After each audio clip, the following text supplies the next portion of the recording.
Olá, amigos internautas, eu sou o Sten Johnny, repórter investigativo do Brasil. Estamos falando diretamente de São Luís do Maranhão, estúdios SJ News, eleições 2022.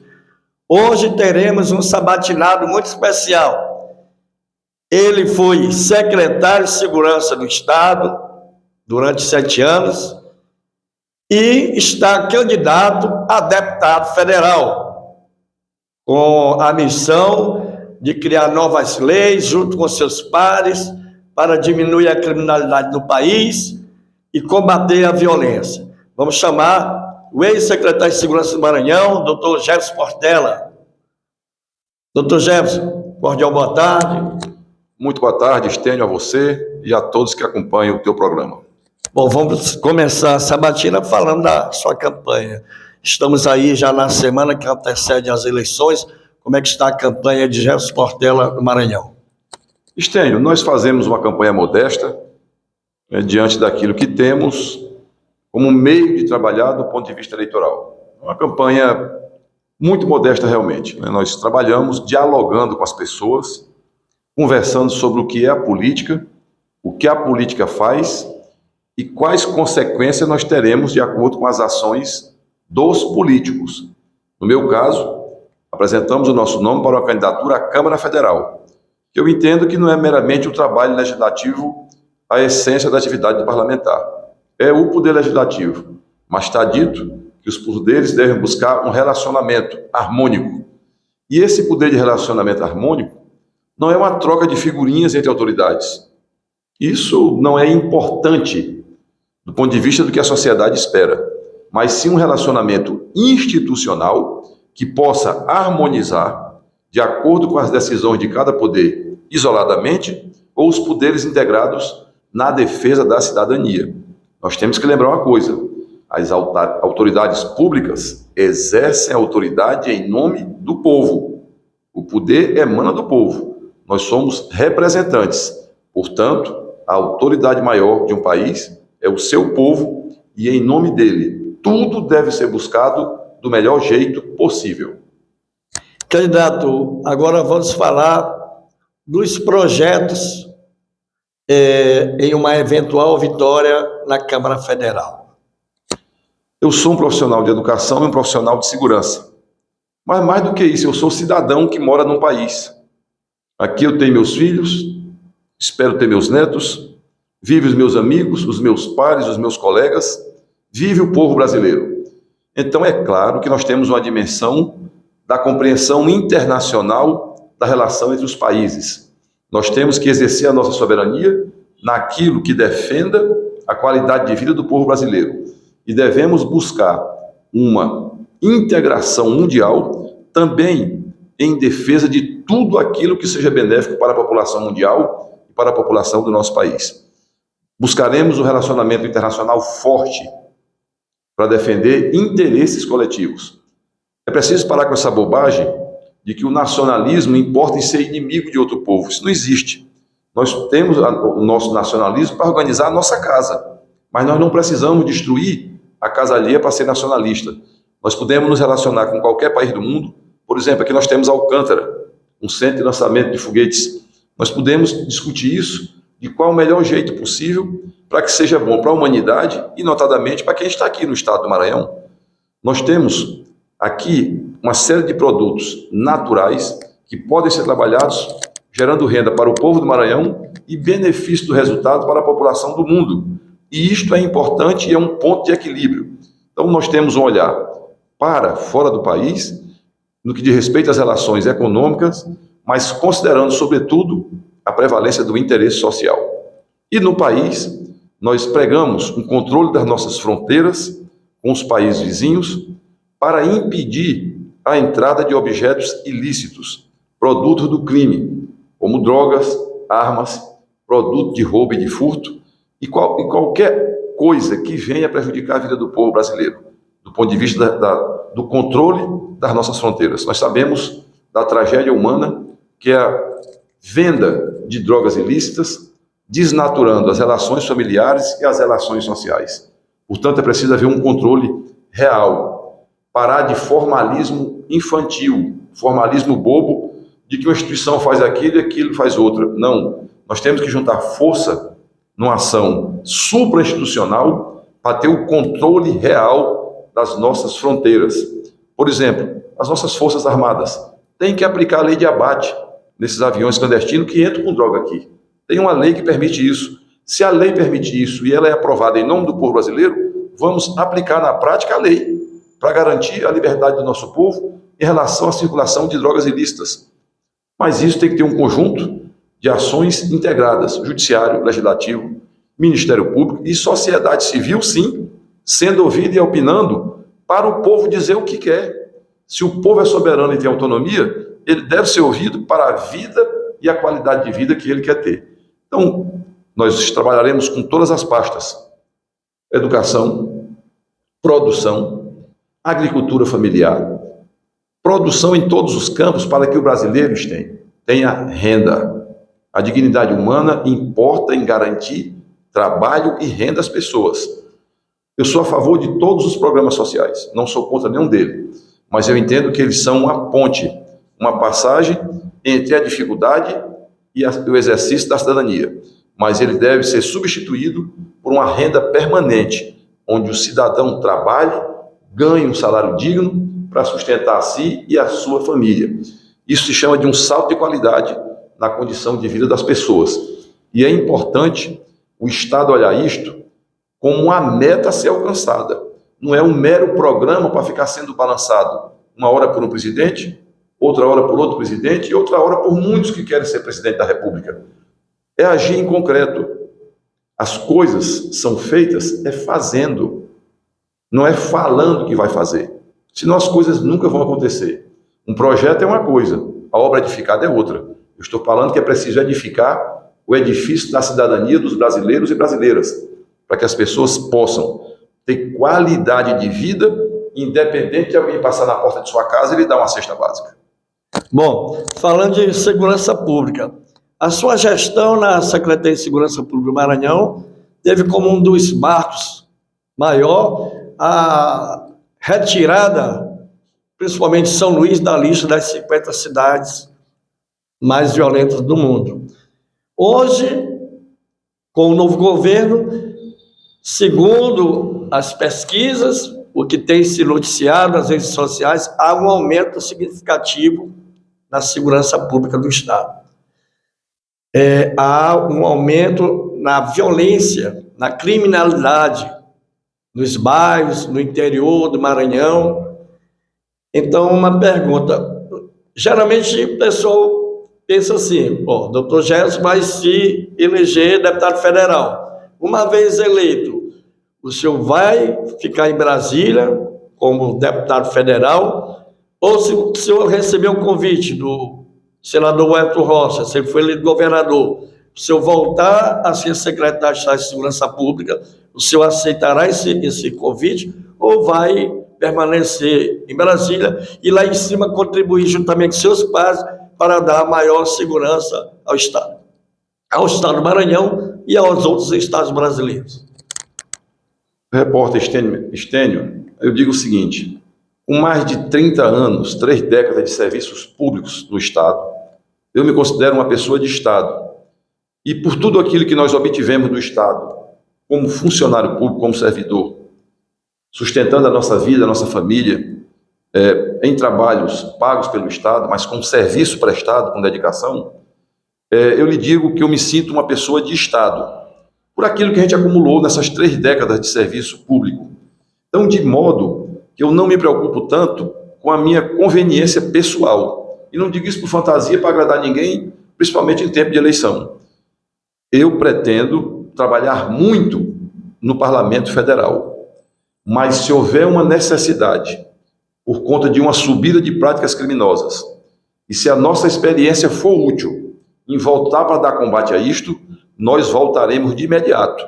Porque, na verdade, se eu for deputado, eu represento o cidadão. E se o cidadão estiver sendo atacado violentamente pelo crime, perigosamente pelo crime, e a minha colaboração for importante para isto, é claro que de imediato nós assumiremos a missão para dar resposta no combate a criminosos, e o povo do Maranhão sabe do que eu estou falando. Nos nossos comandos, nós não permitimos brincadeira nem graça com criminosos. Nós aplicamos a lei com a firmeza que deve ter o exercício da atividade policial e da atividade de segurança. O cidadão maranhense sabe disso. De modo que, se isto for algo necessário, é claro que nós deixaríamos o exercício da atividade parlamentar e, de imediato, assumiríamos, em sendo convidado, a Secretaria de Segurança. Candidato, como é que está a relação sua com o senador Wellington Rocha, candidato ao governo do Estado, e aos demais que compõem esse grupo? Porque tem gente que diz assim, o Gerson Portela não se cheira bem com o Josimar do Maranhãozinho. Como é que está essa convivência dos senhores dentro do grupo unidos para que o Wellington seja o governador do Estado? Existe uma aliança política eleitoral que é natural. Você vê que neste mesmo processo eleitoral, determinadas horas um candidato estava de um lado e um de outro, e depois mudaram inclusive de posição. Então isso acontece na vida política e aconteceu em concreto no Maranhão com vários integrantes dessas forças políticas estaduais. Eu faço parte de um campo da política que tem uma visão popular e uma visão social. E isto é um posicionamento. Eu entendo que a política é um órgão de controle e de participação de representantes eleitos. E por isso há um limite. Nós não podemos fazer tudo o que queremos. Nós podemos fazer aquilo que a legislação manda que um representante político faça. Esse é um marco na minha vida política. Eu apoio aquele que eu entendo que será melhor para a população. Eu não apoio o nome de A ou B porque seja meu amigo, conhecido há mais tempo, ou por uma relação política partidária. Se em determinado momento eu entender que qualquer um não seja o melhor para o Estado do Maranhão, eu não apoiarei. E também não me submeto à vontade de ninguém. A democracia pressupõe autodeterminação. E eu exerço a minha com toda calma e tranquilidade. Na hora que eu entendo que um candidato é melhor para o Estado, eu o apoio. No relacionamento político, por nós apoiarmos um candidato comum, nós não estaremos sentados no mesmo banco. Nós não acreditamos nas mesmas coisas. Nós não teremos as mesmas práticas. Qualquer um dos candidatos ou não candidatos que apoia o Everton, eles estão ali como indivíduos. E eu estou aqui como outro indivíduo, como pessoa. O que eles acreditam não passa a ser minha crença. As práticas que eles têm não passam a ser minhas práticas, apenas porque nós apoiamos um candidato a governador. As divergências que existiam em relação a conteúdos, elas continuarão existindo de modo algum, e eu não abro mão delas. Algum trabalho quanto à forma é uma coisa. A forma é a eleição, e o conteúdo é a vida permanente dos eleitos, dos não eleitos e da população. Então, tudo aquilo que eu acreditava não muda uma vírgula por conta de qualquer aliança política em relação a um candidato que eu apoio. Não muda nada, segue tudo igual. Eu digo, um homem de Estado defende, ou na atividade profissional, ou dentro de um mandato político, aquilo que ele acredita ser melhor para o povo. Se não fizer isso, será traição à sua própria consciência e, por consequência, uma tragédia para a sociedade. Candidato, uma coisa que a gente observa nessas eleições, que os candidatos, tanto a deputado estadual como federal, quando chega na hora de assumir o presidente, que ele acha que é o melhor para a nação, está se esquivando de falar publicamente. Se vai apoiar Lula, se vai apoiar o Bolsonaro, se vai apoiar outro candidato, ou se vai seguir o partido e o candidato maior dentro do grupo, no caso, o senador Wellington Rocha, que é o candidato ao governo do Maranhão. Na sua posição, o senhor vai apoiar quem para presidente da República? Estênio, independente de análise política, de interpretações políticas, existe uma legislação partidária que define as regras de fidelidade partidária. Você vê o cenário com muitos candidatos a governador, muitos candidatos a presidente da República. Alguns estão federados, outros não estão. No caso do partido que eu entrei recentemente, como filiado, é o PDT. E este partido lançou um candidato à presidência da República. Dentro deste cenário tumultuado nacional. Tumultuado em qual sentido? Tanto na briga radical, quanto nas mudanças de lado A ou B na forma de alianças. Um candidato era contra um, hoje são candidatos numa chapa. Outros eram apoiadores de um candidato, hoje não apoiam mais. Então, há uma nebulosidade em relação a isto. Então, hoje, o candidato oficial do nosso partido é o candidato Ciro, mas as relações políticas estão colocadas em aberto para alguém que decide, que é a população. As pesquisas estão sendo ventiladas, elas estão aí para serem checadas elas mesmas.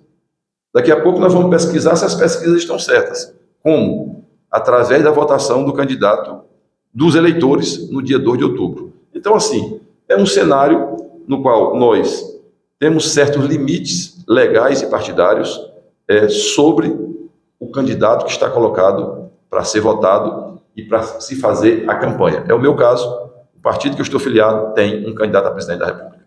Voltando à questão de Brasília, em uma eventual vitória sua para a Câmara Federal, qual o seu principal projeto a nível de Maranhão? No caso de, fora as emendas que o senhor vai querer, vai brigar para destinar ao Maranhão, quais as outras intenções que o senhor tem para a melhoria de vida do povo do Maranhão? Eu disse ainda há pouco que eu entendo que a atividade parlamentar deva transcender os muros da Câmara e do Senado. Não adianta você ficar imaginando que apresentando 500 projetos de lei, propostas de emenda à Constituição, você vai receber o mundo. Porque no Brasil nós temos, até um cidadão maranhense já escreveu um artigo sobre o número de leis que nós temos no país, que elas não são nem conhecidas pelo povo, não são aplicadas pelos julgadores, e elas existem no papel e não existem na vida. Quando o sentido de uma lei é ser aprovada para que ela tenha eficácia e validade ali em um território. Mas isso não acontece. Centenas de leis são aprovadas a cada mês, sem sentido qualquer. Portanto, eu não pretendo ser um desses. Apresenta um projeto para as borboletas azuis agora virarem amarela. Não vai adiantar nada no mundo isso aí. Uma lei que aparece sem sentido. É claro que nós estamos exagerando no exemplo, mas eu quero lhe dizer que os projetos legislativos que nós queremos apresentar são aqueles que têm o resultado real. É ser aprovado e importar em um cumprimento daquilo que foi aprovado para ter consequência no mundo concreto. Qual é esse mundo concreto? O mundo onde as pessoas vivem, onde elas andam de transporte, onde elas plantam, aonde elas estudam, aonde elas trabalham. Esse resultado tem que ser aqui. Ficar aprovando lei para não ir para lugar nenhum não vale nada. É o mesmo que nada para o cidadão, porque ele não sente efeito nenhum. Então, assim, nós temos muitos projetos para apresentar na área de educação, na área de saúde, na área de segurança. Ponto. Mas nós temos muitos projetos a serem construídos, inclusive fora do parlamento, junto aos outros poderes públicos, a outras instituições e a organismos internacionais. Você tem fundos de financiamento da cidadania, Estênio, em vários países do mundo. Eles destinam 100 milhões, 150 milhões de dólares para projetos que eles acreditem que tenham consequência na vida social. Você vê a Alemanha, mandou médicos para cá fazer a cirurgia de lábio leporino. Eles percorreram grande parte do interior do estado do Maranhão, tirando do sofrimento aquelas crianças, jovens, que sofriam com o lábio leporino. Isto foi uma ação de um país, de um outro país, em prol da saúde do Brasil.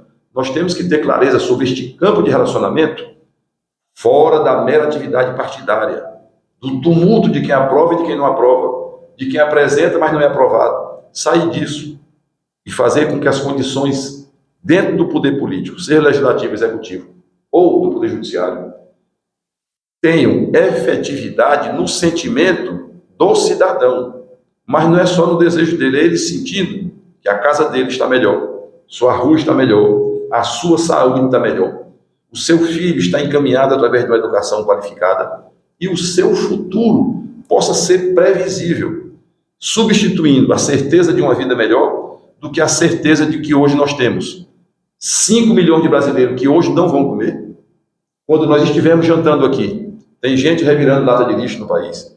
Tem 30 mil moradores de rua em São Paulo, procurando uma calçada menos fria ou menos chuvosa para dormir, se movimentando de um lado para o outro, como se gente não fosse. E os poderes estão olhando isto, estão vendo. Então, Por que não se cria um projeto em relação à retirada imediata? Não é daqui a 100 anos, não.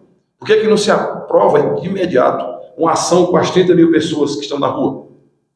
E eu lhe digo, tem dinheiro para botar todo mundo em hotel hoje à noite. Todos esses que estão dormindo na calçada. O governo federal gasta 1 bilhão, 2 bilhões de propaganda.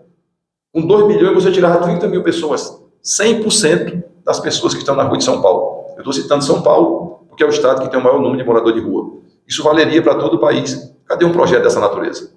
Não se aplica, mas se gasta 2, 3 bilhões por ano com propaganda governamental. Qual é a melhor propaganda? É fazer a ponte e o cidadão olhar a ponte e saber que ela existe? Ou ficar botando em outdoor em tal lugar que vai fazer ponte? Ficar botando em jornal, na Globo, na hora do Jornal Nacional, pagando caríssimo no horário nobre para dizer que vai fazer.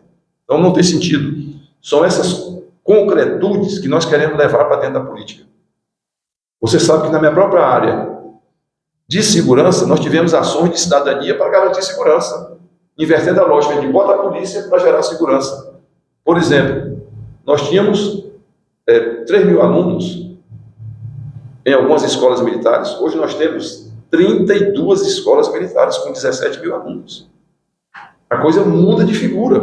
Todo pai que tem o seu filho hoje, além daqueles 3 mil que estavam na escola, nesse total que nós alcançamos, sabe onde o menino está, dentro de uma escola de qualidade, que ali ele vai concluir os seus estudos, será encaminhado, querendo ir para o nível superior, vai, porque tem condição de passar, ou adquirir logo um concurso público para adquirir renda. Isso é coisa concreta. Chegue lá em Coroatá e pergunte lá pelos 700 alunos que estão dentro da escola. Precisa botar um outdoor? Ah, nós fizemos isto aqui, e não sei o que, gastar mais dinheiro, ou o pai e a mãe saberem que o menino está dentro da sala de aula. Então é preciso ter um cuidado diferenciado com o dinheiro público. Eu duvido que alguém pegue o seu dinheiro particular e saia torrando no meio do mundo de qualquer jeito. Com muito mais obrigação, nós temos que aplicar melhor o dinheiro público, por uma simples razão. O dinheiro público não é de quem está no poder. Ele é um gerente de uma coisa pública. Na vida privada, ele pode fazer tudo que a lei não proíbe. Na vida pública, ele só pode fazer o que a lei manda. Isso vale para o menor servidor em relação ao seu cargo no serviço público e vale para a maior autoridade pública. Todos nós devemos cumprir aquilo que é para se fazer. Se o policial está na delegacia, ele tem a obrigação de registrar a ocorrência do cidadão que chega. Tem o dever, e não adianta querer que eu não diga que isso é um dever e uma obrigação, porque é. Quem está lá é que está errado em não fazer. Quando o cidadão chega para registrar sua ocorrência, e não se garante a ele que faça. E eu não vou dizer para nenhum colega que ele está certo, para agradar, para ganhar voto, para ser simpático, para dar uma de bonzinho. Está errado, é errado e pronto. Não tem isto. Então, Estênio, o cidadão brasileiro e a cidadã brasileira precisam puxar mais autoridade para ele. Deixar esse negócio de votar por um trocado, por qualquer coisa que desvie a finalidade do seu voto. A finalidade do voto é sanear o poder. É como se fosse uma vassoura, uma ducha de água e sabão na política. Quem é marginal? Tira da política.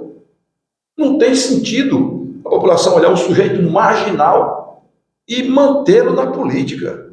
Depois ele vai reclamar de quê? Qual será a reclamação e para quem? Ora, um poder está sendo constituído. Aí se constitui o poder com a brincadeira de ganhar migalhas e botar a pessoa no poder por estas migalhas. Ora, quem lhe dá migalhas já tirou o principal. Se ele está dando migalha de um pão, é porque ele está com o pão na mão. E isso está errado, que o pão tem que estar na mão do cidadão, que é o titular do poder. E isso precisa ser entendido. E é claro que a gente não faz isso no processo político. Veja as coisas como se discute por aí. Quem gasta 40 milhões, quem gasta 20 milhões, quem gasta 10, quem gasta 15. Você acha que se eu tivesse um dinheiro desse, eu ia gastar 20 milhões para eu ser eleito deputado? Claro que não. Eu poderia ser candidato, mas eu não ia fazer isso. Eu ia dar um destino mais adequado à utilidade do dinheiro que passa pela minha mão, que não vai ficar comigo, porque um dia, nós vamos deixar de viver. Quem foi o poderoso que continua com vida eterna na Terra? Os homens mais ricos do mundo Os mais antigos hoje estão debaixo da terra, voltaram ao pó. É preciso parar com essa bobagem. E eu não digo isso com ilusão, não. Eu digo que é com concretude da vida. É preciso parar com esse negócio do poder pelo poder. Quem gasta 15 milhões, 20 milhões, 60 milhões na campanha, vai buscar o dinheiro aonde? Me diga. Onde é que ele vai recuperar esse dinheiro gasto numa jornada de 45 dias? Secretário, agora falando aqui, por exemplo, o senhor é a favor de que seja criado um projeto-lei proibindo pesquisas durante o pleito eleitoral, porque o que se vê, essas pesquisas, ela induz o eleitor, principalmente o eleitor que não tem uma certa noção do que é política, do que é um candidato, do que é ser um parlamentar, ele vota muitas vezes induzido.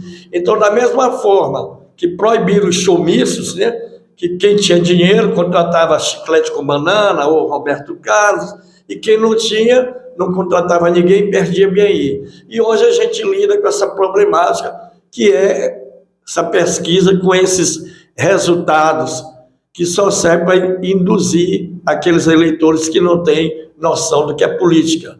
O senhor concorda em existir essa lei para ser criada, para acabar com pesquisa eleitoral? Estênio, veja bem, que é um malefício hoje através das pesquisas, nós podemos dizer que sim. Há um malefício, sim, na questão política. Porque todos nós votamos por impressões que temos. As nossas subjetivas, por exemplo, quem vota ideologicamente no candidato A ou B? Ele vota, por uma definição sua, em A ou B. Aqueles que ficam, digamos, mais distraídos do acompanhamento da política, ficam olhando para votar. Tem gente que diz que não vai votar em A porque perde o voto. Ele tem que imaginar que ninguém perde o voto. Você não acerta o resultado que vai alcançar com o voto, o que é diferente. Porque você pode exatamente perder seu voto votando em quem você votou por uma indução equivocada, como que pode acontecer com as pesquisas. Eu acho algo de natureza antissocial terrível.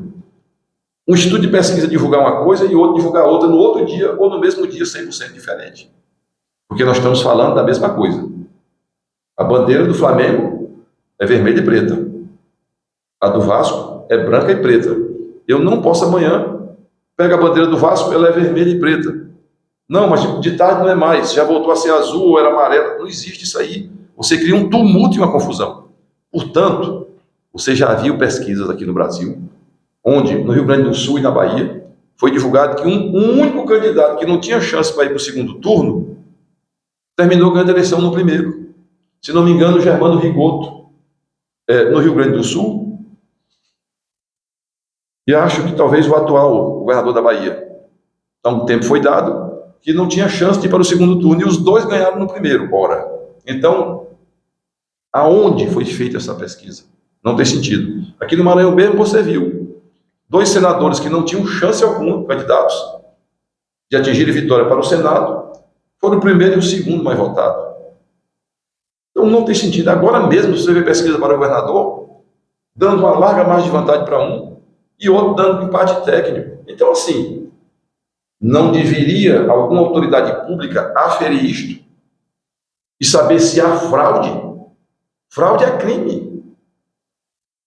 Se há uma intenção de burlar a vontade do eleitor, isto é crime eleitoral. Então, tinha que ser apurado, deveria haver uma penalidade de suspensão de atividade por 5, 6, 7, 10 anos em relação à empresa que frauda o resultado de uma pesquisa. Porque o que é que a gente pode deduzir? Sai todo mundo para a mesma cidade para fazer uma pesquisa no mesmo bairro. Aí uma vem de lá e diz, o candidato tem 100% de voto. Aí vem a outra no mesmo lugar e fala do mesmo candidato que o outro tem 100% de voto. Ora, é uma contradição inafastável. Não há como explicar isso. Dizem que até alguns ficam brincando de longe das eleições, botar de qualquer jeito e depois, quando chegar perto, aproximar mais da verdade. Para não dizer que houve erro. Sim, o erro lá de trás vai ser consertado como? Se ele tiver ajudado a formar opinião desde quando ele começou a ser aplicado. Entende o que eu estou dizendo? Explicando claro.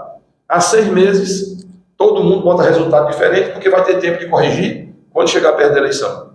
Mas aquele erro grande lá de trás pode haver ajudado a formar a opinião de 15, 20 dias antes das eleições. Então isso é grave e precisa sim haver um controle real sobre isto. Ninguém tem direito de enriquecer com o Instituto de Pesquisa vendendo o que não é verdade. Ele pode ter a empresa dele, capturar o resultado e não receber dinheiro de ninguém para dizer que o candidato A ou B C está na frente.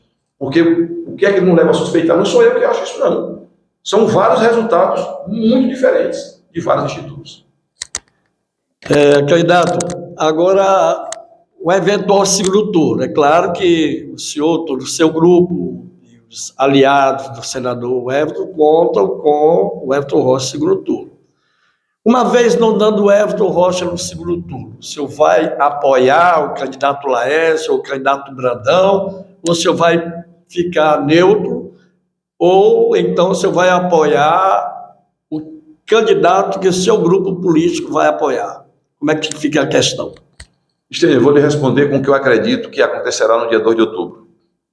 A eleição no estado do Maranhão será levada, na sua decisão, para o segundo turno. E acredito na minha análise política de candidato que está percorrendo o estado.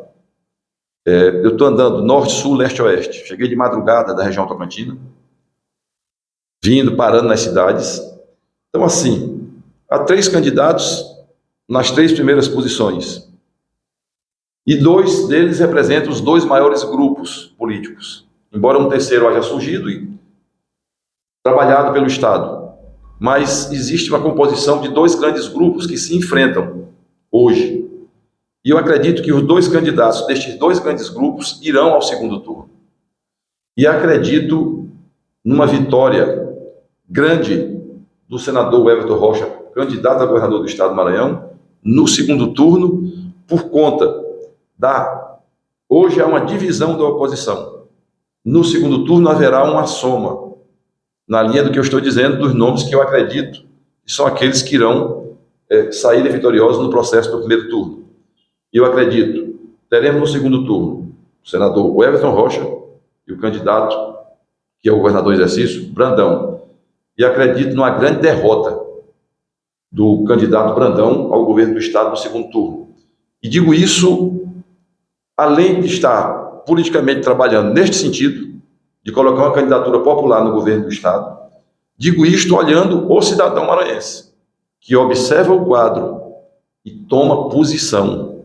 Há no mundo político um erro grave, de achar que o cidadão vai ser sempre empurrado pelo bom discurso, pela conversa, pela boa promessa, por algumas coisas até que são feitas mesmo, mas o cidadão vê que estão sendo feitas naquela hora, em virtude da decisão que se quer conseguir. O cidadão está olhando.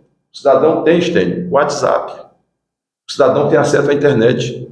Naquele tempo que se ia ao orelhão para saber o que tinha acontecido do outro lado do mundo, ou alguém mandar uma carta para dizer as coisas, ou um jornal qualquer, ou uma TV dizer que foi assim, hoje não. Hoje acontece uma coisa bem aqui, o cidadão pergunta para o filho dele lá no interior, a 200 quilômetros morando no povoado: meu filho, o que foi isso aí? Estão dizendo que foi isso, mas o que foi que aconteceu? Estão dizendo que esse candidato é isso. Meu filho, você que está aí na cidade, quem é esse candidato? E o WhatsApp vai dizendo instantaneamente, na mesma hora, o que é a verdade do fato. Então, há nessa eleição uma possibilidade de muita surpresa. Tem muita gente imaginando que o resultado vai acontecer e o eleitor está distante. Eu lhe digo, em grande parte das pessoas que eu tenho conversado, diz exatamente assim: eu ainda não tenho candidato a federal. Isso quer dizer o quê? O cidadão está há 10 dias, menos de 10 dias das eleições, e ainda está olhando para tomar sua decisão. Quando o normal seria estar todo mundo definido, já sabendo os seus candidatos, mas fica a pergunta: por que o cidadão está com uma certa indiferença? Por que o cidadão está mantendo uma distância do processo político eleitoral? É bom quem está nos cargos botar a mão na consciência e se perguntar. Eu, da minha parte, nunca tive mandato eleitoral, sou profissional do estado do Maranhão e também da vida privada. Eu comecei a minha carreira profissional aos 14 anos, numa empresa que fazia a Ponte Bandeira Tribuzes, o Castelão e o Maiobão. Eu era um garoto que estava lá naquele escritório, uma empresa chamada Concisa, no João Paulo, perto de onde você morava, onde hoje é o Bradesco. Era uma empresa de construção civil S.A., Concisa, de Minas Gerais. O senhor trabalhava como office boy? Office boy na empresa. Comecei a minha carreira ali oficialmente e foi bom porque eu ganhei tempo de serviço para me aposentar mais cedo. Bom, agora o senhor vem para cá, olhar lá para a câmera, o senhor vai ter de 1 a 5 minutos para conversar diretamente com o povo olhando para a câmera. Cidadãos e cidadãs do Estado do Maranhão, as eleições acontecem em poucos dias.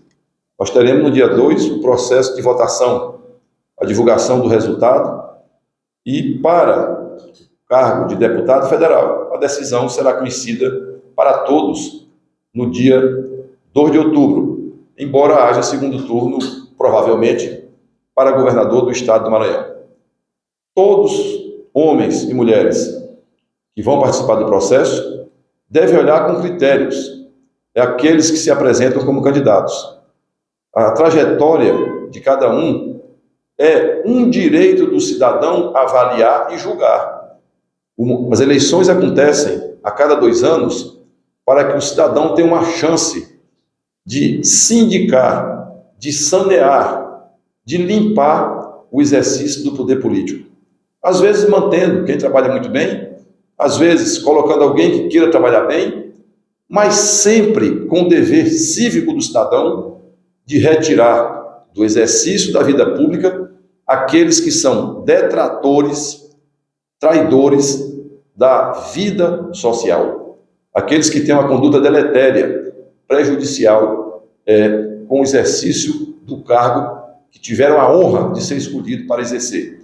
Portanto, nós aqui, nesse processo de muitos candidatos, apresentamos, depois de muitos anos de serviço pela sociedade maranhense, o nosso nome como candidato a deputado federal nas eleições de 2022. E deixamos que a autonomia do cidadão e da cidadã maranhense observe a nossa candidatura. Nós somos uma alternativa. Eu nunca fui deputado, nunca tive mandato. Sou um servidor público convicto de que o serviço público deve ser prestado do melhor jeito possível. E isso não muda em relação ao exercício da atividade política partidária, da atividade eleitoral, dos mandatos políticos. De uma coisa eu tenho orgulho na vida, é de ser um cidadão trabalhador. Quando eu estou no serviço público, eu nunca trabalho às horas obrigatórias. Eu sempre tiro o meu expediente com algo a mais, 2, 3 horas a mais, se eu tiver na delegacia. Meus amigos do Bom Jesus e do Coradinho sabem que eu almoçava na delegacia, permanecia lá até o anoitecer, quando saía para dar aula na escola de 2º grau, na Vila Embratel. Quem estava ali perto do Beckman sabe que eu passava o dia na delegacia, saía à noite para dar aula no Colégio Manuel Beckman. E segui por aí. Meus alunos, que foram alunos do Manuel Beckman, são testemunha, Beckman, de que uma vez, inclusive, faltou energia e eu continuei dando aula, falando sobre o conteúdo, porque estava no escuro, mas todos poderiam ouvir aquilo que o professor estava apresentando como conteúdo na sala de aula. Como secretário de Segurança, 7 anos sem férias, tirei 5 dias uma vez, depois 5 dias, e ficamos ali trabalhando, porque era a hora de trabalhar. Quando a gente está no lugar, é a hora da gente cumprir o dever ali onde a gente está. E agora, deixei há vários meses a Secretaria de Segurança e estou nesta disputa por uma das 18 vagas do cargo de deputado federal. O nosso nome está apresentado. Eu agradeço aqui a participação no programa muito bem conduzido pelo Stênio, e o nosso nome será apreciado pelo juízo do cidadão e da cidadã maranhense no dia 2 de outubro. Muito obrigado ao Stênio e a todos que nos acompanharam.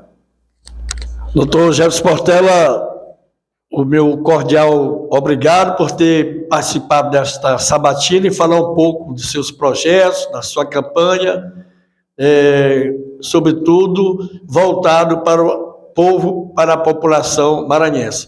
Colocamos então um ponto final na sabatina de hoje com o doutor Jefferson Portela, candidato a deputado federal. Apresentação Sten Johnny, imagens Dina Johnny.